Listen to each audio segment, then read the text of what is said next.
Número 1. Billie Jean.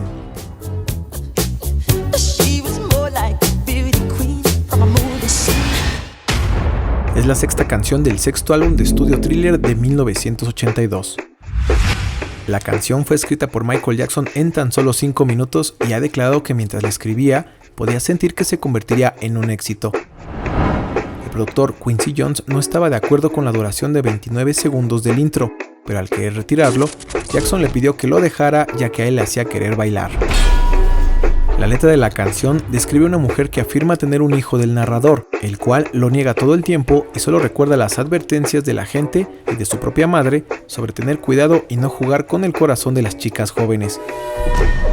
Jackson ha declarado que la letra está inspirada en las fanáticas conocidas en esa época como groupies que seguían a sus hermanos mientras estuvieron en la banda de Jackson 5. Michael aún era un niño y no entendía por qué esas fanáticas aseguraban tener hijos emparentados con alguno de sus hermanos.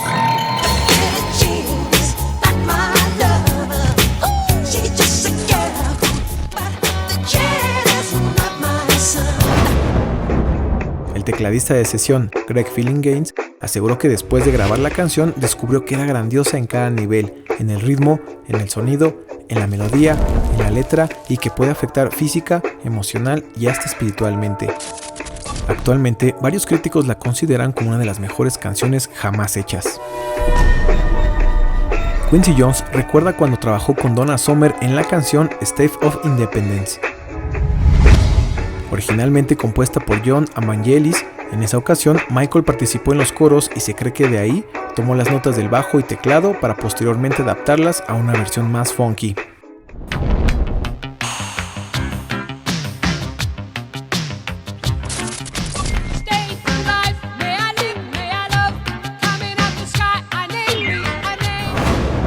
El 15 de mayo de 1983, el sello discográfico Motown Records transmitió un especial de televisión por su 25 aniversario, invitando a los principales artistas que formaban parte de su sello, y después de que los Jackson 5 terminaron su presentación, se acordó que Michael tendría un espacio para promocionar su álbum más reciente llamado Thriller.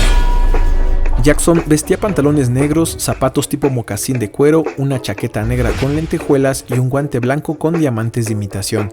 Comienza a sonar Billie Jean y Jackson se coloca su sombrero tipo fedora, sorprendiendo a la audiencia con sus distintivos pasos de baile y poses llenos de fuerza y estilo. Finalmente, y durante el interludio instrumental de la canción, ejecuta un movimiento que crea un efecto visual donde aparenta caminar hacia adelante, pero su cuerpo va hacia atrás, y termina dando un giro para finalmente levantar su peso sobre las puntas de sus zapatos.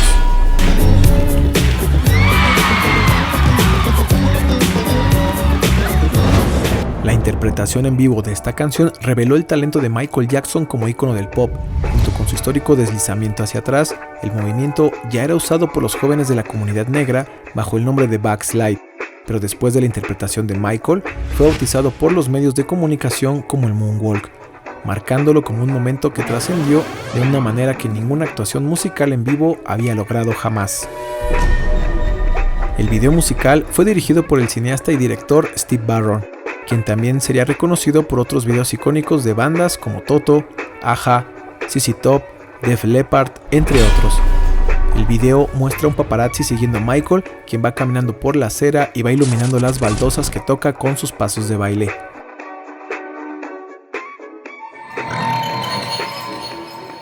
Steve Knopper, uno de los biógrafos de Jackson, ha especulado si el vestuario y la coreografía de esta canción están profundamente inspirados en la rutina de baile del actor y coreógrafo norteamericano Bob Fosse.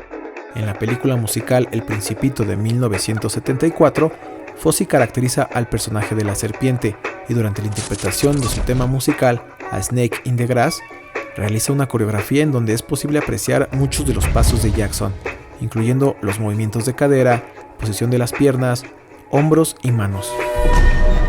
Jackson ha reconocido abiertamente ser un gran fan del trabajo de Bob Fosse, al grado de tener una colección casera de sus coreografías que realizó para cine y televisión. Un accidente asociado a esta canción ocurrió en 1984, cuando la compañía de refrescos Pepsi aceptó pagar a Michael Jackson la extravagante cantidad de $5 millones por grabar algunos comerciales de su nueva campaña Choice of the New Generation. Michael reescribió la letra de Billie Jean y durante la filmación del segundo comercial, en la sexta toma, él se encontraba a unos pasos más cerca de los fuegos artificiales, los cuales fueron detonados antes de tiempo, logrando que algunas chispas alcanzaran al cantante, y el fijador que usaba en el cabello permitió que el fuego creciera rápidamente en su cabeza.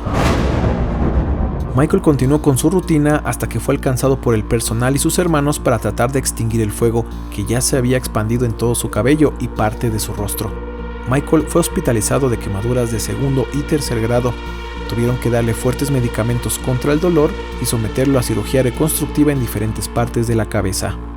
Muchos de los biógrafos especializados en Michael coinciden en que este fue el accidente que volvió al cantante adicto a los calmantes, ya que el dolor de las secuelas nunca desapareció. La relación comercial entre Jackson y Pepsi no se vio afectada por el accidente, ya que al año siguiente firmaron un nuevo contrato que cubriría 5 continentes, esta vez por $10 millones, manteniendo la relación comercial por más de 20 años, hasta que las denuncias por abuso sexual en contra de Jackson obligaron a la compañía refresquera a deslindarse fríamente de él.